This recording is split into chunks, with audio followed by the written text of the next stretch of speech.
Hey everyone, Vishakha this side and welcome back to is my prep. कैसे हो बच्चों आप लोग।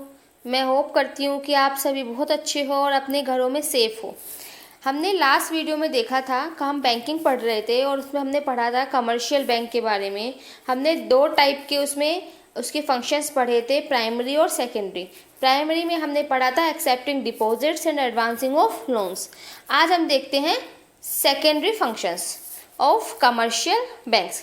देखिए, सेकेंडरी फंक्शन में सबसे पहले जो फंक्शन आया है वो आया है ओवरड्राफ्ट फैसिलिटी। ओवरड्राफ्ट फैसिलिटी क्या होता है? बैंक क्या करता है, जो बैंक के रेस्पेक्टेबल या रिलायबल कस्टमर्स होते हैं उनको बैंक क्या करता है, उनको ये छूट देता है, उनको ये फैसिलिटी देता है कि वो एक लिमिट तक अपने बैंक अकाउंट से, जो उनका करंट अकाउंट है उससे वो अपना पैसा विड्रॉ कर सकते हैं। मतलब जैसे कि किसी कस्टमर के बैंक में मान के चलते हैं 5000 रुपीज़ हैं और उसके जो एग्रीड वैल्यू है, मतलब वो जो है वो 10,000 तक निकाल सकता है या वो 15,000 तक निकाल सकता है, तो वो क्या होगा, ओवरड्राफ्ट फैसिलिटी। जैसे कि क्रेडिट कार्ड वगैरह होते हैं उसमें भी जितना बैंक में होता है उससे ज़्यादा निकाल सकते हैं। तो ये क्या होता है, ये ओवरड्राफ्ट फैसिलिटी होता है जो कि बैंक प्रोवाइड करता है किसको, अपने कुछ रेस्पेक्टेबल एंड रिलायबल कस्टमर्स को। ठीक है, वो ऐसा सबको ये फैसिलिटी नहीं देता है क्योंकि ऐसा भी पॉसिबल है कि लोग बाद में पैसे वापस ही ना करें, इसलिए वो उन्हीं कस्टमर्स को देता है जो कि लंबे समय से बैंक के साथ जुड़े हुए हैं और जिनकी मार्केट वैल्यू भी अच्छी है, गुडविल अच्छी है। और उन पैसों पे बैंक को क्या देना पड़ता है, बैंक उन पैसों पे इंटरेस्ट लेता है। बैंक इंटरेस्ट लेता है किससे, कस्टमर्स से। मतलब कस्टमर्स को इंटरेस्ट देना पड़ता है बैंक को। ठीक है, नेक्स्ट है discounting bills of exchange. Bills of exchange क्या होता है, जैसे कोई इंडस्ट्री है या कोई भी बिजनेसमैन है, अगर उसने क्या किया, अपना कुछ सामान बेचा, ठीक है, किसी दूसरे पर्सन को सामान बेचा या उसने कुछ खरीदा। ऐसे मान के चलते हैं कि एक बिजनेसमैन है जिसका एक का नाम की कंपनी है, उसने रॉ मटेरियल परचेज किया। ठीक है, उसने रॉ मटेरियल परचेज किया, ठीक है, बी से, बी मान लेते हैं कि उसने बी से परचेज किया। तो अब उसने परचेज किया है तो ए क्या करेगा, पैसे देगा बी को, बी इसको रॉ मटेरियल देगा और ए क्या देगा, पैसे देगा। बट ए ने पैसे ना दे के क्या कहा, एक बिल ऑफ एक्सचेंज लिख दिया।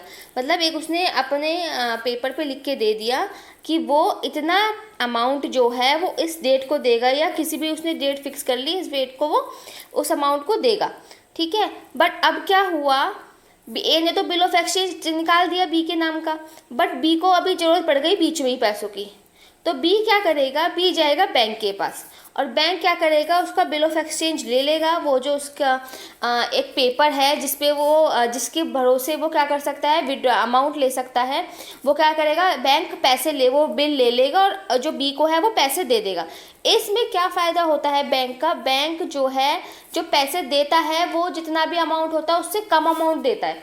जैसे कि 10,000 का अगर बिल ऑफ एक्सचेंज था तो बैंक उसमें से 9500 दे देगा या 9000 दे देगा, जिससे कि बाकी के पैसों का क्या फ़ायदा हो जाता है बैंक को। ठीक है, और जब ड्यू डेट आएगी, जब भी वो बिल जो है मेच्योर होगा, वो ए से जाके वो पैसे ले लेगा। ठीक है, तो ये भी फैसिलिटी प्रोवाइड करता है कौन, बैंक, कमर्शियल बैंक। नेक्स्ट क्या फंक्शन होते हैं उसके, एजेंसी फंक्शंस। एजेंसी फंक्शंस में क्या करता है बैंक, ट्रांसफ़र ऑफ फंड्स। ये तो आप सभी जानते हैं कि फंड्स का ट्रांसफ़र होता है, जैसे कि डीडी बनवाना, और आजकल तो बहुत सारी चीज़ें हैं, फ़ोन पे, गूगल पे, इसमें भी क्या होती है, बैंक की इन्वॉल्वमेंट होती है। बैंक क्या करता है, ईजिली फंड्स को ट्रांसफ़र करने में हेल्प करता है। नेक्स्ट है purchase and sale of securities. Commercial bank क्या करता है, स्टॉक्स एंड शेयर्स को, जो प्राइवेट कंपनी होती है उनके जो स्टॉक्स होते हैं या उनके शेयर्स जो होते हैं, उनको खरीदने में और बेचने में क्या करता है, उनको हेल्प करता है, उनको ये फैसिलिटी देता है। जैसे कि अगर किसी कोई कंपनी है तो ऐसा तो पॉसिबल नहीं है कंपनी के लिए कि वो हर एक पर्सन के पास जाके अपने स्टॉक को वो बेचे। तो बैंक क्या करता है, इसमें मीडिएटर का काम करता है, एजेंसी फंक्शन करता है। वो क्या करता है, वो जो भी सिक्योरिटी है, जैसे कि स्टॉक्स हो गए या फिर शेयर्स हो गए, उन्हें खरीदता है और बेचता है। ठीक है, नेक्स्ट है, नेक्स्ट आ गया foreign exchange, purchase and sale of foreign exchange भी करता है। कुछ कमर्शियल बैंक्स के पास ये अथॉरिटी होती है, कुछ के पास, सबके पास नहीं होती। कुछ कमर्शियल बैंक के पास अथॉरिटी होती है कि वो क्या कर सकते हैं, फॉरेन एक्सचेंज में डील कर सकते हैं। जैसे कि कोई कंपनी है जो कि इंडिया की है, अगर वो फॉरेन में अपना ट्रेड कर रही है तो उसको क्या मिलेगा, वो लोग तो अपने अमाउंट में ही, अपनी करेंसी में ही पे करेंगे, तो वो उनकी करेंसी ले लेगी और अपने बैंक से क्या कर लेगी, ट्रांसफ़र उसे करा लेगी, उसे एक्सचेंज कर लेगी। तो ये क्या होगा, ये भी एक फंक्शन हो गया बैंक का। नेक्स्ट आ गया इनकम टैक्स कंसल्टेंसी, मतलब वो इनकम टैक्स के रिगार्डिंग कंसल्ट करता है, एडवाइस देता है कस्टमर्स को, ठीक है, कि किस तरह से उन्हें इनकम टैक्स रिटर्न फाइल करना है या और जो भी इससे रिलेटेड काम होते हैं। नेक्स्ट आ गया general utility function. General utility function में क्या होता है, लोकर फैसिलिटी।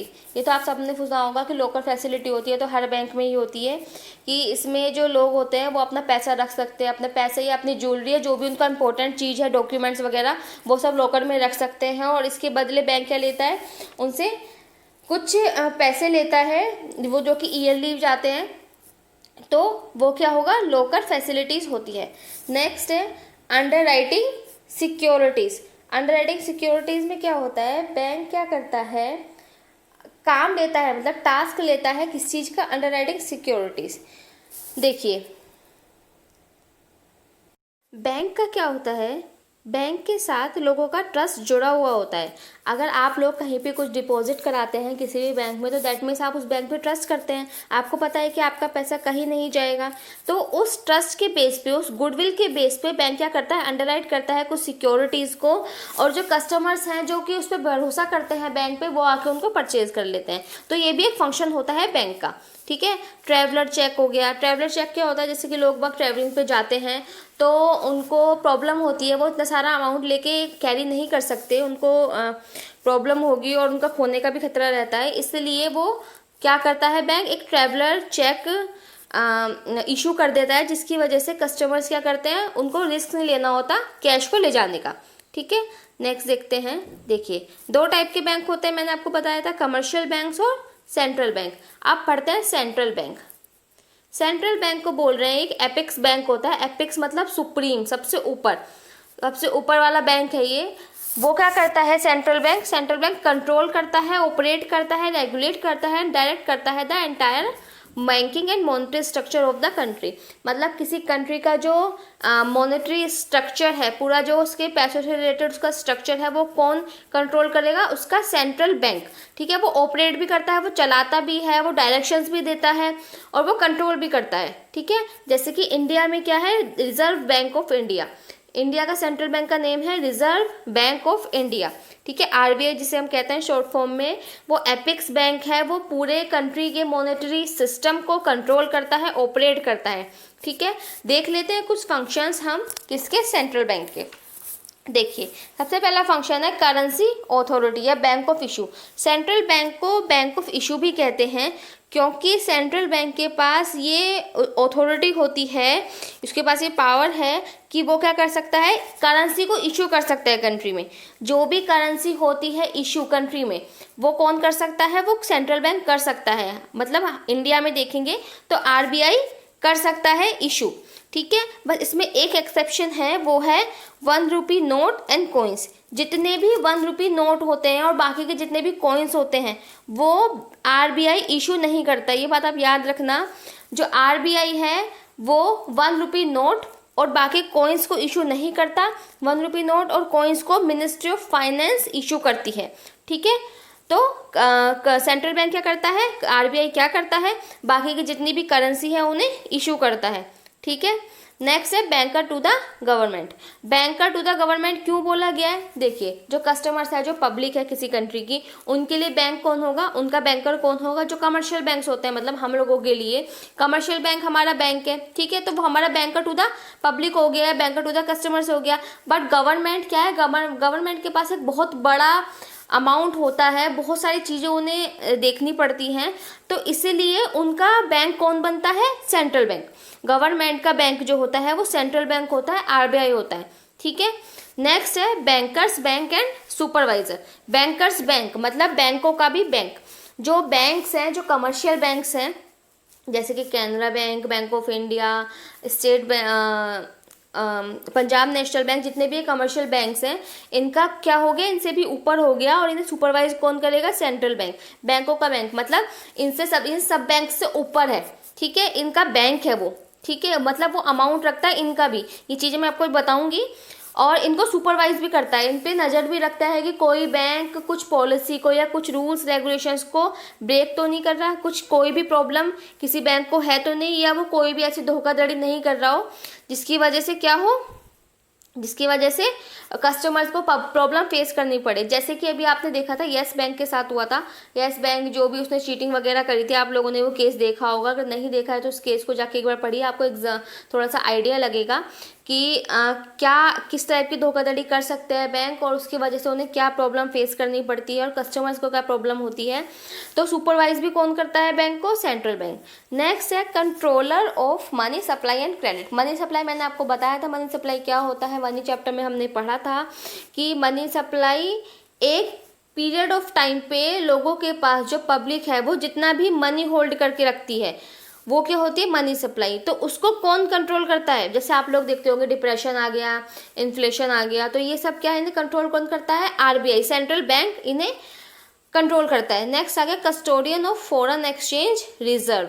मतलब कस्टोडियन मतलब जो कस्टडी वर्ड से बना है कि फॉरेन एक्सचेंज रिजर्व्स की कस्टडी कौन रखता है? ये भी सेंट्रल बैंक ही रखता है। देखिए अभी इन कुछ पॉइंट्स इसमें से ऐसे हैं जिनके अंदर भी काफ़ी सब पॉइंट्स हैं, और अंदर के जो इम्पोर्टेंट टॉपिक्स हैं या इम्पोर्टेंट पॉइंट्स हैं वो हम नेक्स्ट वीडियो में ज़रूर कवर करेंगे। अभी आप सिर्फ ये मेन फंक्शंस देख लीजिए, नेक्स्ट वीडियो में हम मनी क्रिएशन या क्रेडिट क्रिएशन पढ़ेंगे एक तो, क्योंकि यही इस चैप्टर में बचा हुआ है।